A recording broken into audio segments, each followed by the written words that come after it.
Now, this debt ceiling, I just want to remind people, in case you haven't been keeping up, raising the debt ceiling, which has been done over 100 times, does not increase our debt. It does not somehow promote profligacy. All it does is it says, you got to pay the bills that you've already racked up, Congress. It's a basic function of making sure that the full faith and credit of the United States is preserved. See, the president is lying there because that's exactly what it does. If we don't raise the debt ceiling, government can't borrow more money. It's not about paying bills. None of this is about paying our bills. We raise the debt ceiling to avoid paying our bills. If we didn't raise the debt ceiling, we would have to pay our bills. When we raise the debt ceiling, that we can borrow more money. And whenever they raise it, trillions or a trillion at a time. It's way above the current amount of debt. And what that enables the government to do is keep borrowing money. The only reason that we can keep borrowing money is because they keep raising the debt ceiling. Had they never raised the debt ceiling, he said they raised it 100 times. If they never raised it, we couldn't have $16 trillion worth of debt.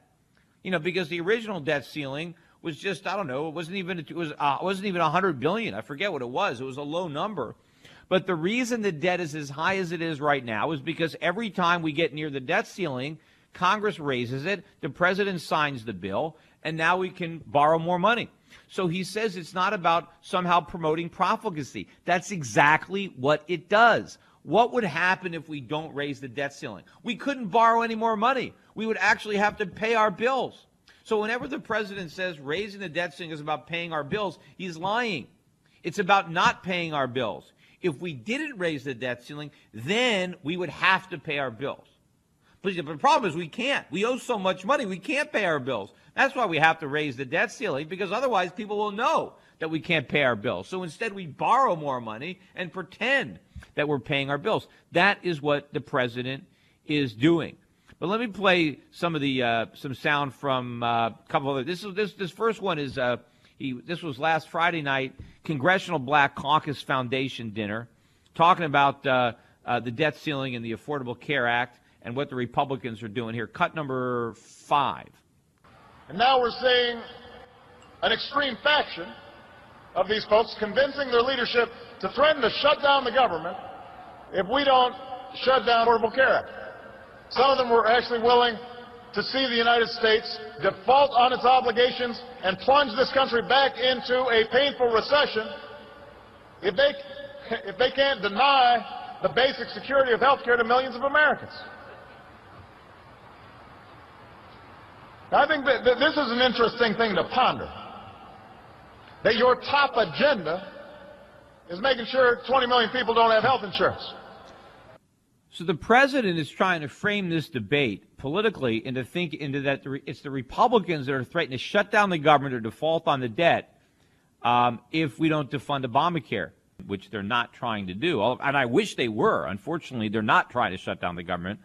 But he's saying they're trying to shut down the government and default on our debts, which, of course, that's not what they're trying to do. And we're going to default on our debts eventually because we can't possibly pay them back. That's why we have to raise the debt ceiling, so nobody knows that we're broke. But here's the deal. So the House Republicans have passed a bill that fully funds all of the government, everything. And I would object to that. I don't want to fund all the government, but they're willing to raise the debt ceiling and pay for all the things that President Obama wants, except one thing, Obamacare. Now, assuming the Senate were to pass this too, which it won't do, but assuming it did, then the president would have on his desk a bill to raise the debt ceiling, pay for all the things that he thinks government needs to do, avoid a recession, avoid default, avoid all the calamity that he's talking about. And if he doesn't sign it, then the scenario that he's painting, this black scenario, according to him, would come true. But he's the one that decides to sign or not sign that bill. So if he's the one that says, if you send me a bill that funds everything but Obamacare, I will veto it, then he's saying that he is going to shut down the government if Obamacare isn't funded. It's not the Republicans that are saying that. The Republicans are prepared to fund the government. They're just not prepared to fund Obamacare. And the president is saying, no, no, no. If I can't have everything I want, then I don't want anything. He's the one that's making it all or nothing, not the Republicans. Yet he's able to spin it this way in the media, and he gets, very little blowback from that. Let me continue with the president, cut number 7. That's the strategy they're pursuing. House of Representatives just voted on it today. Now, I tell you what, Missouri, the American people have worked too hard for too long, digging out of a real crisis just to let politicians in Washington cause another crisis.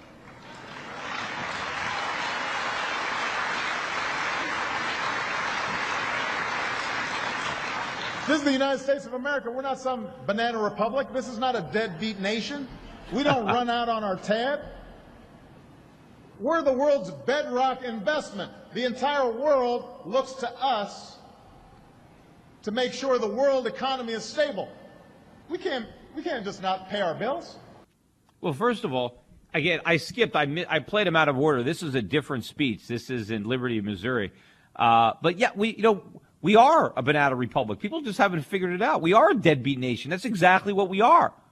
What does it mean we don't run on our tab? We've never paid our tab.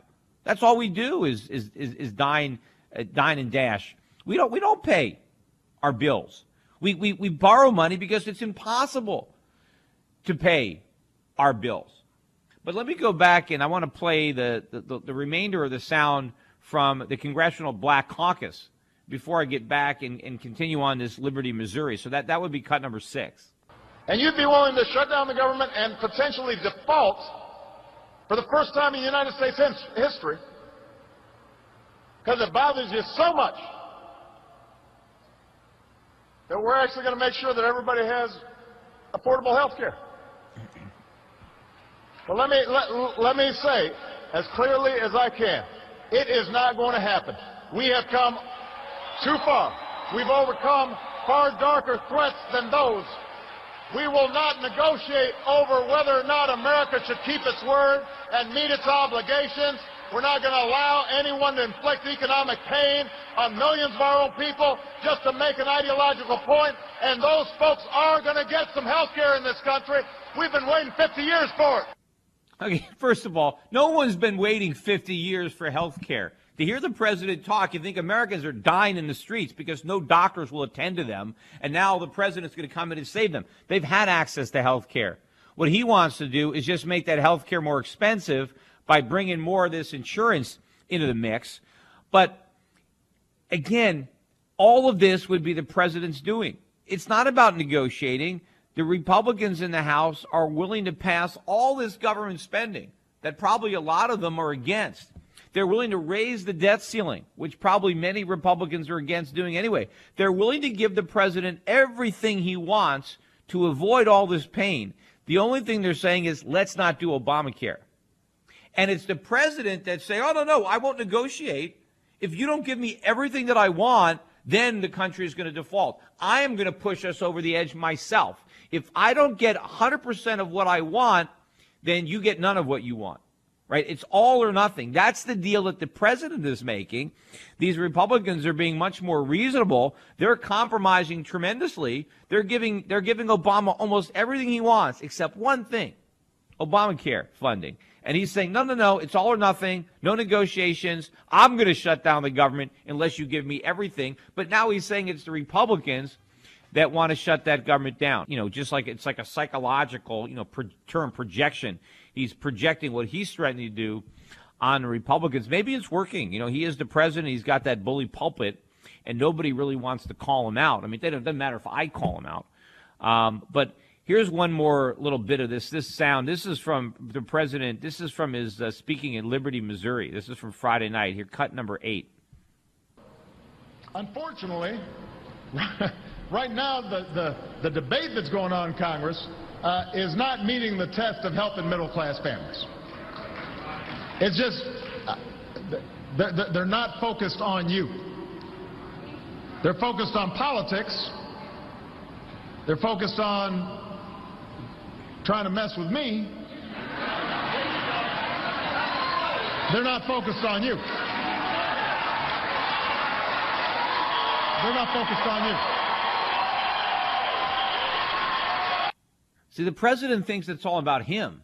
He's not focused on the country. He's just focused on himself. He thinks that the Republicans want to mess with him. They're not. This is not a playground. They're not messing with him. You know what they see as a problem with Obamacare. A lot of these congressmen were elected specifically to repeal Obamacare, but there's a lot of problems with this law. I mean, and that's putting it mildly. But even some of the people that used to support the law, the labor unions are against it now because people are finding out, yes, Nancy Pelosi said, let's pass the bill to find out what's in it. Well, we passed it. A lot of people are finding out what's in it, and they don't like it. Maybe they should have read it first instead of just taking the Pelosi approach. But now that people see how bad this is, they don't want it. People are losing coverage. They're not gaining coverage. Spouses who used to get health care aren't getting it anymore. The labor unions now are going to lose the health insurance plans that they liked. The president said, hey, if we pass this plan, nobody has to give up their insurance. Well, it turns out that was a lie.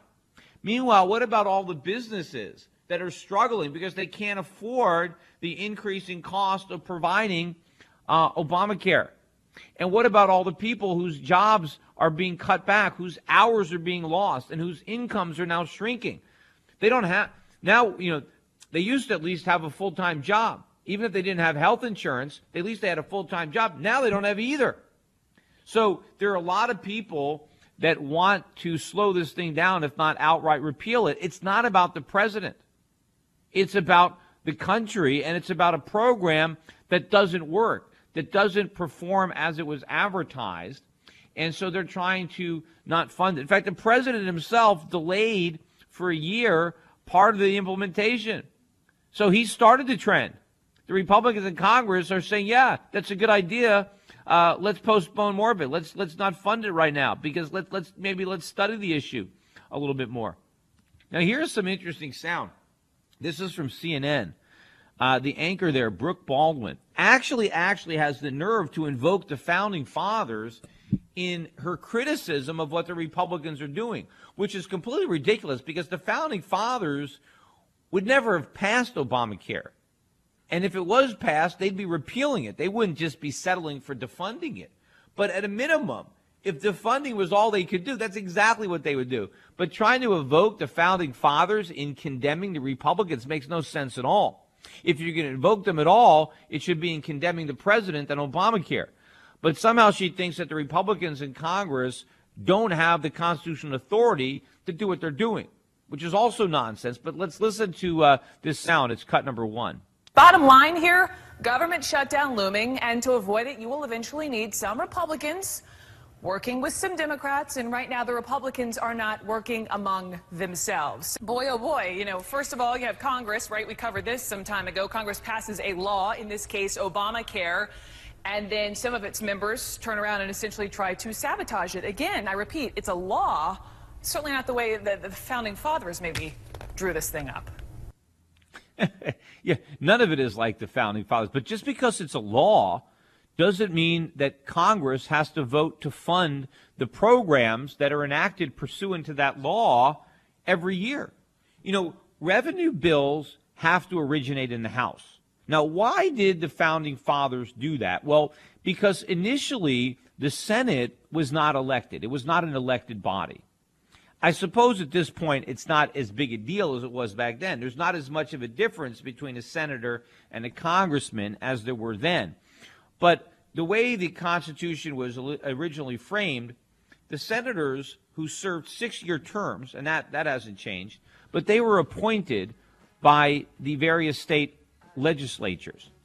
The House of Representatives, they were elected by the people. And they also had to be elected every 2 years. So they were far more accountable to the people, A, because the people elected them, and B, they had to stand for election every 2 years. The Senate were more immune to popular opinion because of how they were appointed to their positions and how often they were up for reappointment. The House is the body that constitutionally was most beholden to and accountable to the people. Remember, the United States was not created as a democracy. It was created as a republic with the president elected by the Electoral College, and the electors were the people's representatives, but many of them were appointed. They weren't elected themselves. The senators were appointed by the state legislatures, who, of course, were elected by the people of the states, but it wasn't the people who directly elected the senators. The senators were elected by the people's representatives in the state legislature. The House was the only democratically elected body in the federal government. Of course, the judiciary, the Supreme Court, they were all appointed. None of them were elected. So the only democratically elected part of the federal government was the House.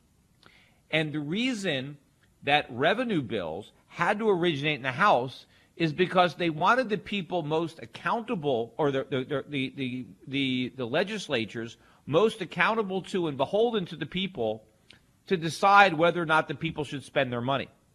Because if the House voted for spending money that the public didn't want to spend, they could vote them out in 2 years. You were very accountable. If a senator decided to pass some spending bill, you really didn't have any direct way of getting rid of them. They were there for 6 years, and then the people didn't elect them. They were appointed.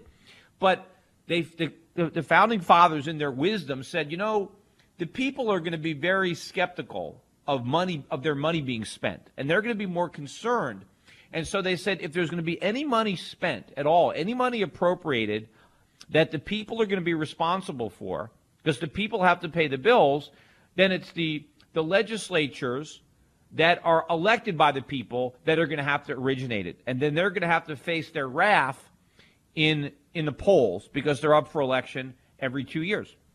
So just because Congress passes some law, that doesn't mean that every future Congress is therefore required to appropriate the funding for any program that may be passed in pursuant to that law. Congress doesn't have to fund any of it. And if they don't want to fund it, they don't want to fund it, and the Senate can't force it. But what's going to happen is it's going to get forced, most likely, because the president is going to threaten not to sign the bill and therefore shut down the government and blame it on the Republicans. I wish the Republicans in Congress would have the guts to call the government's bluff or call the president's bluff and not pass it. But they are doing their duty when they do not appropriate funds in a manner that they think is not in their constituents' interests. And certainly Republican members of the House, and Democrats for that matter, are probably getting inundated with phone calls and letters from their constituents who are complaining about Obamacare.